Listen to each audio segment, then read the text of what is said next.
Hi guys, George here, and today I want to bring you an episode of Tips and Tactics. And there are two topics I want to discuss. First is leader loss task checks / leader loss morale checks. And the second topic I want to talk is rate versus residuals. So on with the first topic. Here we have an example. So we have Colonel Hines with an 8 ohm leader and 2, 4, 6, 7 squads, each having an LMG. Williams has a squad with an MMG, and Jones has a 667 with a bazooka. Now, let's say it's the American prep fire phase. Williams chooses to fire on this fire group at 20 up 1. So he's in a wooden building, +2, -1 for the leader. Ultimately, the cumulative dice roll modifiers is just a +1. And we doubled the firepower of this group to 20.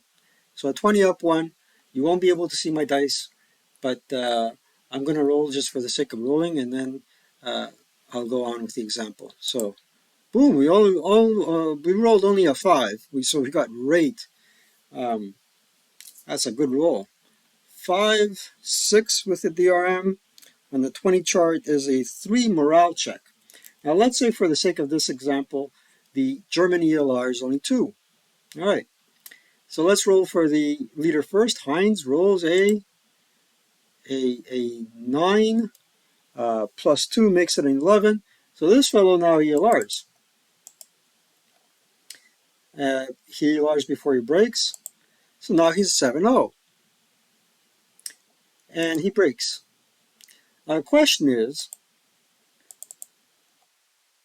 do the squads below him have to take a leader loss task check or a leader loss morale check? And the way I've been playing it is, in part, I agree with my then partner in crime, Dennis. Not Dennis. Come on, Mark Dennehy. Jeez, how can I always screw that up? Anyways, I agree with him, and here's the reason why. Now I'm going to pause.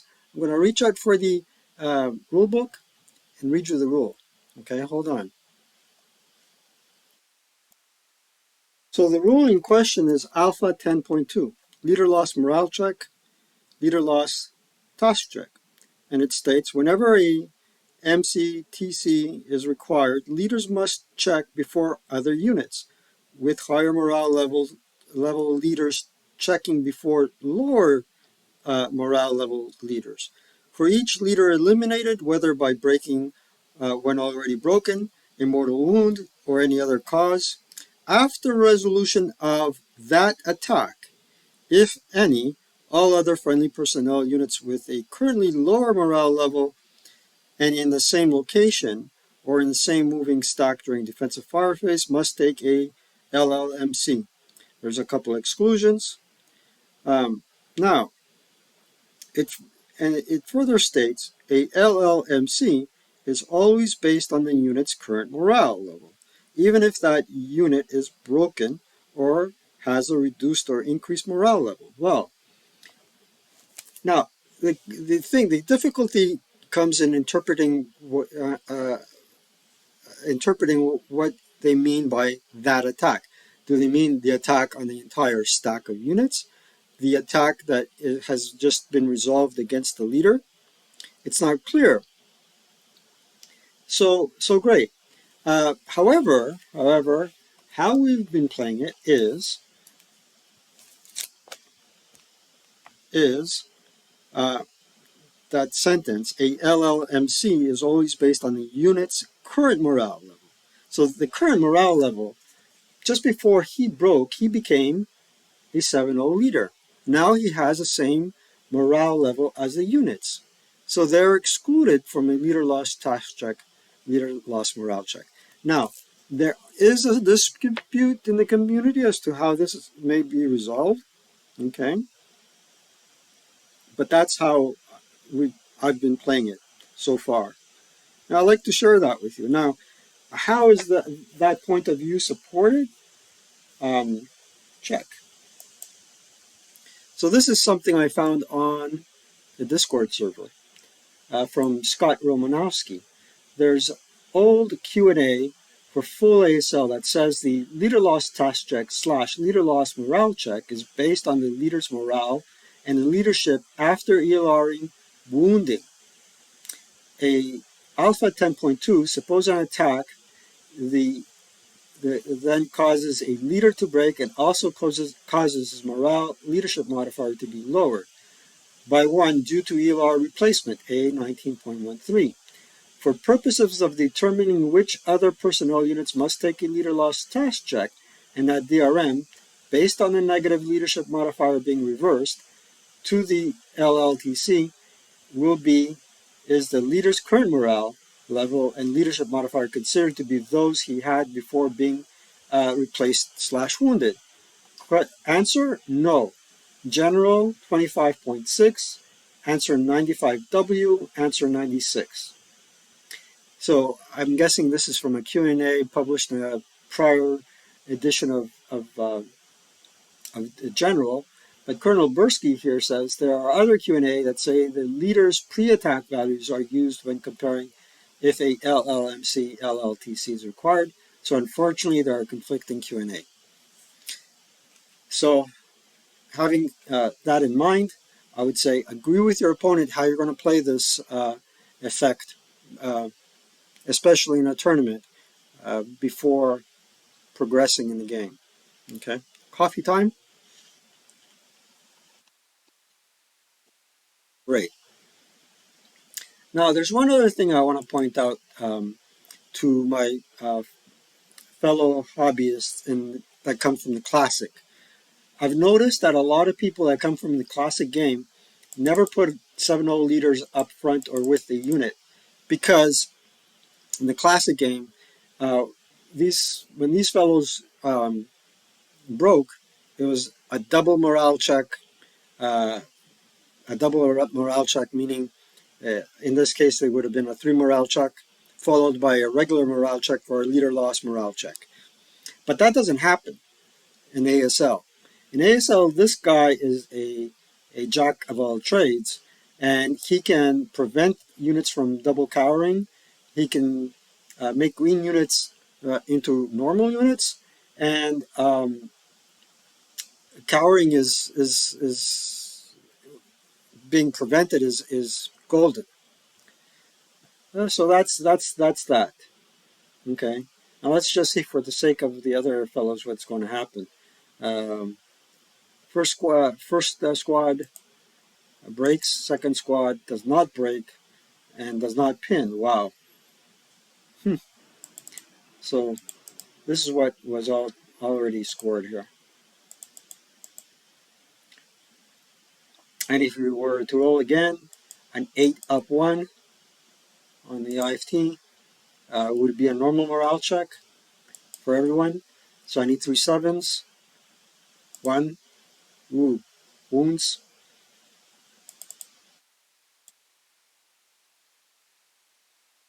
Wound check. Makes it. Second. Makes it. Last one. Pins. Pretty lucky on my part. Hey, let's mark him with the prep fire. All right. The second topic I want to talk to you about is rate versus residual. So let's scroll down the map board, and here I have good old map board number 4. We have a situation with Stoller, and he has an LMG. And Wiltz, he is with, Stoller has an LMG, and Wiltz has an MMG. And notice I put the MMG in the foxhole and Stoller with the LMG in the woods. Now, Stoller, being a 9-2 leader, should be able to withstand morale check attacks. This fellow here, the reason why I put him in the shell hole is because the shell hole, the foxhole, will afford more cover, +2 as opposed to a +1. Plus, my covered arc for the MMG will not be locked. So, in this case, if I got rate, I would go for rate over residual because because I don't have to fear about my covered arc being locked in one direction or another.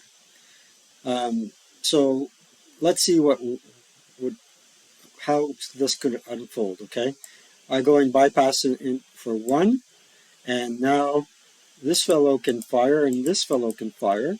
But let's say in this case, my attack will be with the MMG leader directed. And the reason why I want to do leader directed is because this is my first shot and I cannot afford calorie.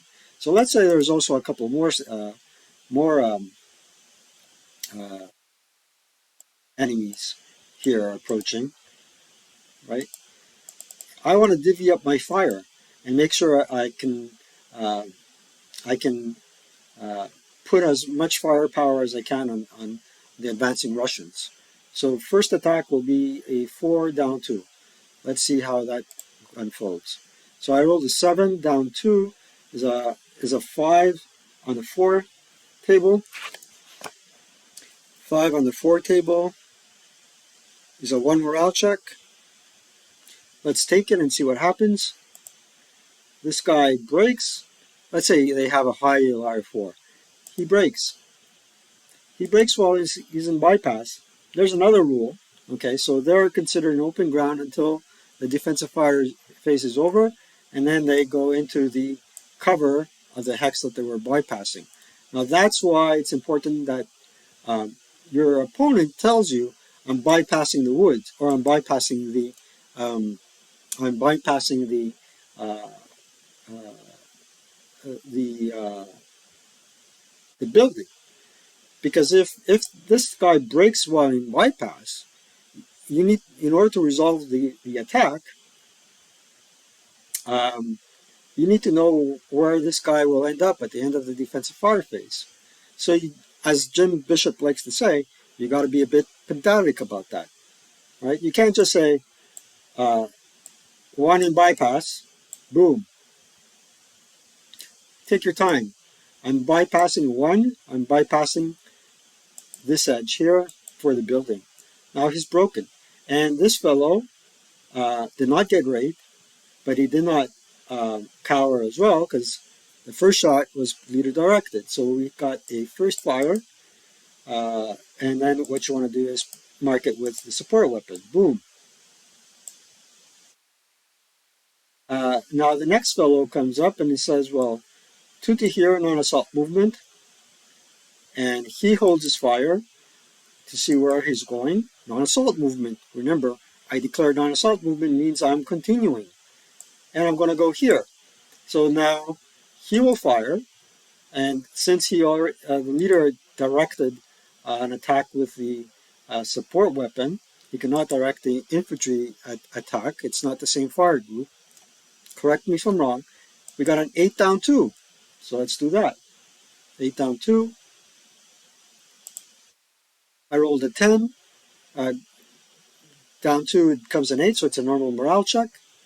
And snake eyes. So here we would be doing heat of battle. And now I change my counter to reflect that it's uh,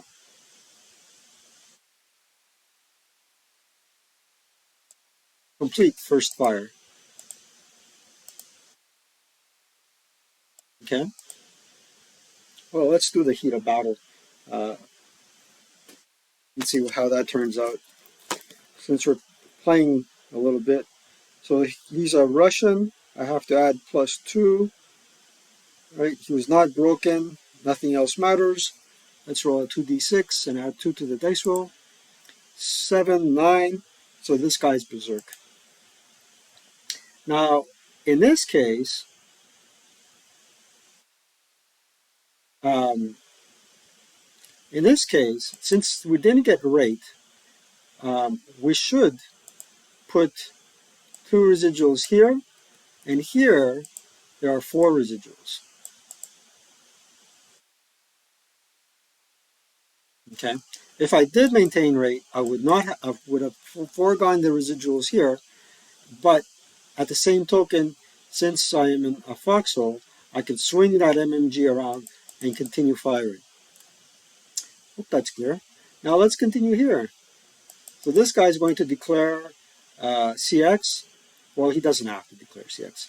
He doesn't declare CX. Scratch that. He goes 1, 2, 3, 4. He holds his fire. The reason why he holds his fire is he wants to find out what he's doing here, what these guys are going to do. And 1, 2, 3. Let's take that LMG shot leader directed, okay? It will be a 2 down 4.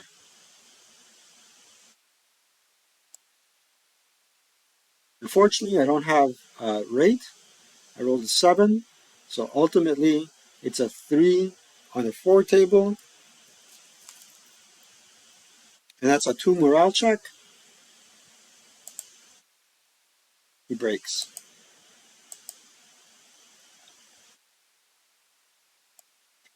Now, suppose I did keep rate. Then I can forego putting residuals here and wait for the other ones to go.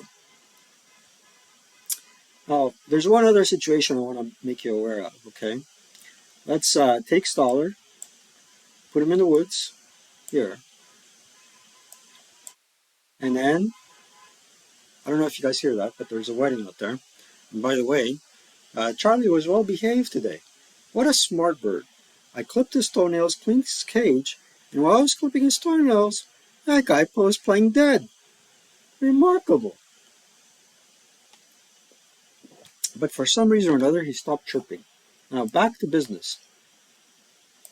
Let's put Khrushchev up there.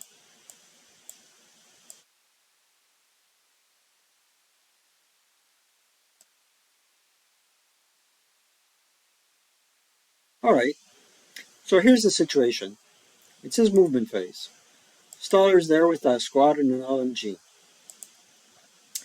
Let's remove all the moves. This dude says non-assault movement goes right into the street. Now Stoller can declare a fire lane. He resolves the first attack, leader directed. He resolves the first attack with a 2 down 4 and declares a fire lane. So it's leader directed. I roll double 3s, down 4, snake eyes on the 2 table, which is a K1. He half squads. This, oops, half squad, delete, and half squad, clone.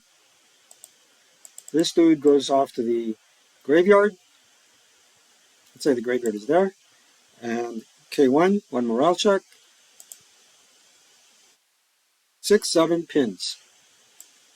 Great. Now we declare a fire lane. So we have 1 residual. Like this. Now, if I did any mistake, forgive me and correct me. I'm fine with that. But, and he first fired the support weapon.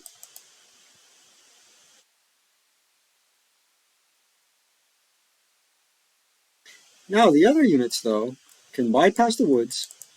So much for the fire lane. 1 to there. 2, 3, 4. It's not an assault movement. I can fire my squad. 4 up 1. Rolled a 10, 11, nothing. But now I can leave residuals there.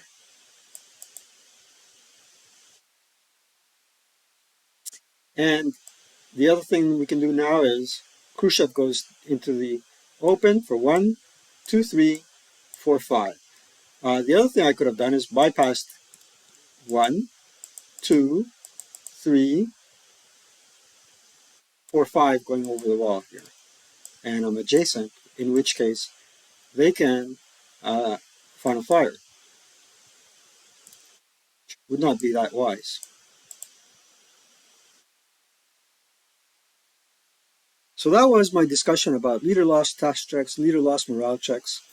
I hope you got something out of it. And rate versus residuals. And don't forget, when you got rate, um, on this unit here, I would only be able to fire once because he only expended one movement point um, to get there. However, if he had gone uh, here instead, through by CXing and going through all this cover, since he would have expended two movement factors there, I would have been able to fire at him twice, more or less. So that's it for today. It's a rather short video, 20 minutes, and I hope you enjoy it. I hope you enjoyed a coffee with me as well. Having said that, I have quite a few projects going on. I'm working on a model that I always wanted to complete, John F. Kennedy's PT 109, and I hope to present that to you. I purchased a few goodies, nothing um, too expensive. Um, Spec Ops from MMP, it has been released, and I highly recommend that everybody gets the magazine. I have to admit, I haven't been collecting it. I'm trying to manage my finances the best I can and not get too addicted with this hobby because it can be very addictive. So next week, I may have, and the weeks following, I know it's the doldrums of summer, but I have some very interesting material for you. So stay tuned. Until I see you next time, I bid you a great week. And as always, I would like to thank from the bottom of my heart all the subscribers that were here since the beginning and the new ones that joined recently. Thanks, folks, and let's keep rolling low. Take care and have fun. Bye.